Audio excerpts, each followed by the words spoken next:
around the 80s. 80s. All right. Yep. Gotcha. That was in the 80s. Seamars, okay. And a lot of owners had closed down, but it was a skate ring there. Yes. All right. Yep. And we went to lot owners when we were a lot younger. We were like to the age where we were at the age where we had to actually have somebody escort us to the skating rink. So we would leave here walking sometimes in the summertime. Wow. And we would take shortcuts and stuff and take where the railroad track was way. Okay. And go down the railroad track edge, and then we cut off over there on Broadway, and we take Broadway all the way around and walk all the way to the lot owner. That's amazing. Rink. That is amazing. Yep. There's a lot of walking back then. Yeah, yes, we walked a lot. We walked a lot, but we wanted to, we wanted to get to where we wanted to go. That's what we had to sometimes do. Well, when I lived in Weber by the on 32nd Street, I don't know if you know where that is. Used I remember. To be I know where it fire department there. Yep, I know where it is. We walked from there to downtown when I was little, when I was up here, and I remember that didn't take us long to get down there. I mean, now it looks kind of long or older, but back then, no, it you didn't talked take long. and It seemed ran. like. Do you remember when someone got hit on the car Wolfgang something on the motor? He was on a bike or something in the truck. I do. That was a distracting because when I heard of it, Wolfgang, I said, what is that? But it actually was a big deal. I was in elementary when Wolfgang got hit. You remember him, or I remember Wolfgang. Really? I actually, as a little girl, I actually liked Wolfgang. You know what? Somebody said the same thing. I liked him. He was good looking. Yes, he was. So, and I didn't know of him, other than what I've heard. Yes. So you remember him. You remember the time when he got hit. It was a big thing around Baldwin where looked like a lot of people knew him. Yes. Was he some kind of a... That was Alice Childress' son. Really? Yes. Now, I didn't know that. That was Alice Childress' son. Yes. Wolfgang. Yep. Yeah, that was a devastating time for young people then. Yes.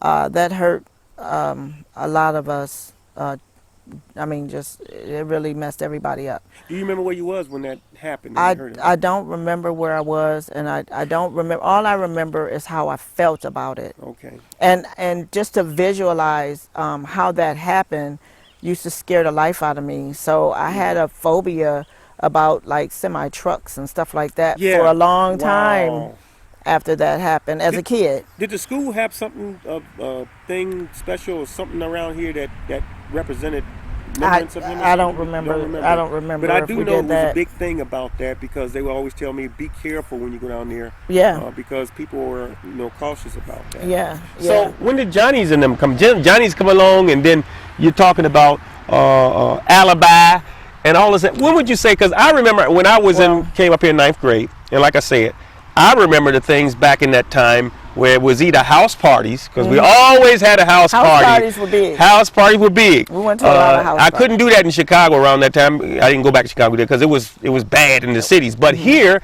it was always nice. The house parties was nice, and you knew who threw them back in those days. I did. So what would you say around that time when people went to Johnny's, went to Alibi, went to I think even to college? So what would you say about that time?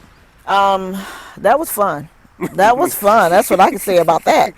We had a great time, like just piling up in one car. Yes. And traveling over we were either going to Big Rapids to the Ferris parties. To the Ferris party, I remember those. We were going to Johnny's the skating rink. In Custer. There was a lot of fights there too. It was always fights. Yes.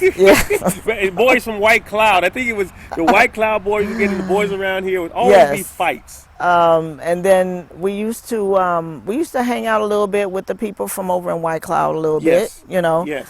And a couple of black families over there. Wasn't a whole lot over there either. We were really especially close with people in Woodland Park.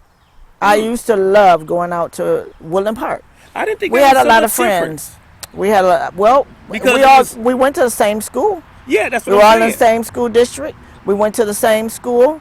They rode, the same buses. We showed up at the same time. Okay. So they were all like family to the people in Idlewild and Baldwin also. Okay, and I always considered Woodland Park the same. It is. But you just, you almost like you separated. Say, even Woodland Park, like they were just in the woods. No. But they were the same. Because we're all in the woods. Did they? Yeah. Did the buses go out there to pick them up too? Yes. Okay. Yep. All right. Yep. Interesting. So Johnny's and and the Alibi, and you remember the Alibi too? That was a place. Yes. Too? Did you go there much? Not much. Not that, much. That But wasn't the Ferris parties. That you wasn't went my to. thing. I used to like the Ferris parties. Oh, okay. Yeah. And Johnny's, of course. And Johnny's. I Yep. did too. Yep. Okay. Boy, so around that area. You know, Bernadine, I look at the school systems now, and it's a lot different from when we were coming up in the school systems. Seemed like to me, the teachers aren't the same. You know, me at Mrs. Fitz, people, and I'm not, you can correct me if I'm wrong, but teachers back then, it seemed like we had a few of them that cared, that would actually get into your family business too and help raise you. And everybody knew Mrs. Cynthia Arlene Best, Arlene Best Fit, in room 204. 204. Amen. Everybody knew that from seemed like she raised everybody Since the beginning of time. Since the beginning of time. Yes. What would be, and now you got security things. So what's the difference between these kids? What would you say back then and everything? Explain. Okay, back then, the community, it was more passion in our community. There was more passion that young people receive from older adults. We didn't get to see everything that these kids get to see now, today. A lot of these kids get to see adults partying and doing all the things that they do at home and out in the streets or whatever. But back then, when I was coming up, everybody was discreet. There was a lot of respect, and if it was certain things that they were doing that was, that whatever it was, we didn't know about it because we didn't see it. Okay. We weren't allowed to see. We didn't come up. We weren't raised up around it, so we weren't accustomed to all of the things that these kids have access to and they're accustomed to now. Yes. We have a huge vaping issue at the school right now. Really? We didn't have all that back then. We have then. sexuality issues right now. Everybody's open about their gender and all these different things now. When they choose a different sex gender, and things like that. That goes on. That's up here happening now too. Oh yeah, that's a big thing. We didn't have that much back in school when we were coming People up. that were that way, if you looked at them and you saw, or you might have thought as a kid, they're kind of weird, or that's kind of strange, or they look kind of different. That's all you would have is a wonder. We didn't see them connected together like that. Okay. That was just something that they didn't expose everything. Everything was pretty much, like I said, they were really discreet. And our community is a village, and this village raised us, all of us, in my era. And back in the day too, Bernadine, when we were coming up in school, there was always families around here that stuck together. You had they say the Hawkins, and you had the Lewises. You had it was a lot of Abraham, seemed like, or everybody was, if you wasn't an Abraham or a Lewis or a Hawkins, you was married into the family. So it seemed like everybody up here, what I've seen, was kin to each other around this area. Would you say that was in true? In a lot of ways, and yeah, really, it is that way. But it started because we're all connected. We all became connected with our parents who connected us. If I was in town and I needed to go somewhere because I got sick and I needed some help, or I needed to lay down, or I was just walking and I was fatigued, or whatever the situation might have been, or whatever, I knew that I could go to Shanye Childress' mom's house. Or I could go to Anil's house, Kim Thomas's house. Yes. Or I could go to, any of those places.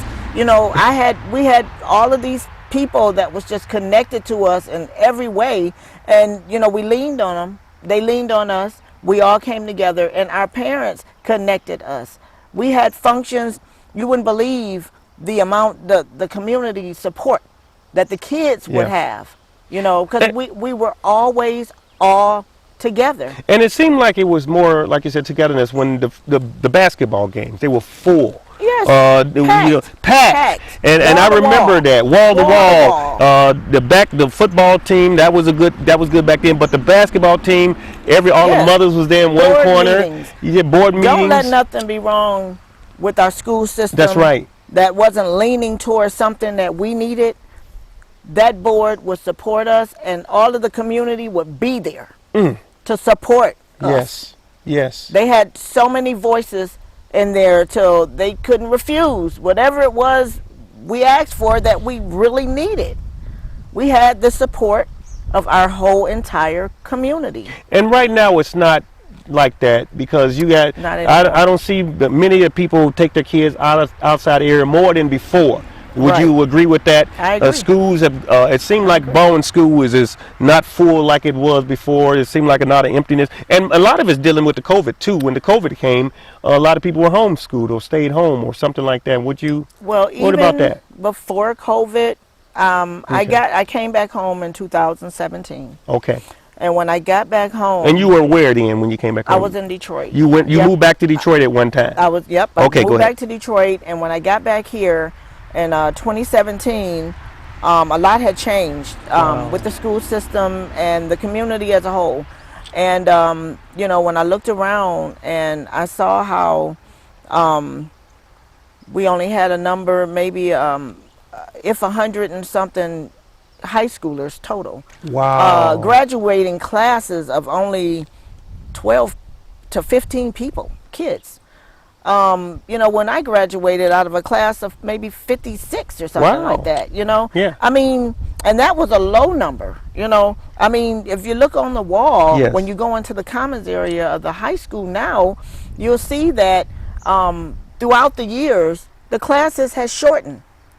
When you look at the wall of Yeah. the framed pictures, I believe that. you could count and look at the number of kids that are not making it. Mm-hmm. Well, a lot of that, I believe, is because some of the educators are exhausted because of the amount of time that they had to put in or invest into our kids now. Because the kids are, that we have more behavioral situations that happen from day to day, and they just don't have the same passion that those teachers had for us back then when I was coming up. They just don't have the same amount of passion. And you said That's okay. missing. That's a huge thing that's missing. Okay. It's one of those things where, if a student fails, and this is one of my all-time favorite things to say, that when students fail, it's because we failed them. We did not meet them where they are, and we did not apply ourselves enough to get them to where they're supposed to be. And that's what I can say I'm proud of when I was coming up, because we had all of these people in this community that was there for us to help us with that. I see. To I agree. make sure the education came first. Sports and all of that, great, but your education comes first. I agree. I agree. There's not a lot of people nowadays that teach their kids about how important education is to them. So they think that it's just a breeze. Let me just get this transcript and graduate and get out of here, or not, but there's not enough passion in it in education anymore. Let's go back to this, Bernadine. Let's go back to let's ask a question about you. Okay. Now, you moved to Detroit at one time. Where else did you move to? Where else was it that you had lived? Just here in Detroit. Just here in Detroit. Just here in Detroit. What made I've never you lived anywhere else. What made you come back here? I mean, what were some of the things that you would think? I had personal issues that had happened within my marriage. Okay. All right. And I winded up selling my house in Detroit. Okay, you had a house in Detroit. I had a house in Detroit. All right. I sold my house. I moved back here. And more importantly, I had a sister here that was taking care of my mother. And my mother became of age. Yes, yes. And she wasn't able to, mobily and physically do all the things that she could do before for herself. Uh-huh. So I came here. I could have stayed there, Yes, yes. But I said, no, I need to go home. Okay. This is home for me. Yes. How was your mother? My mother's great. She's Okay. 91 years old. 91 years old, Yes, so she she got is. some history here. Yes, she does. That is Yes, she amazing. does. Praise God for that. My mom passed away in her 60s. That was quite a few years ago. God bless her.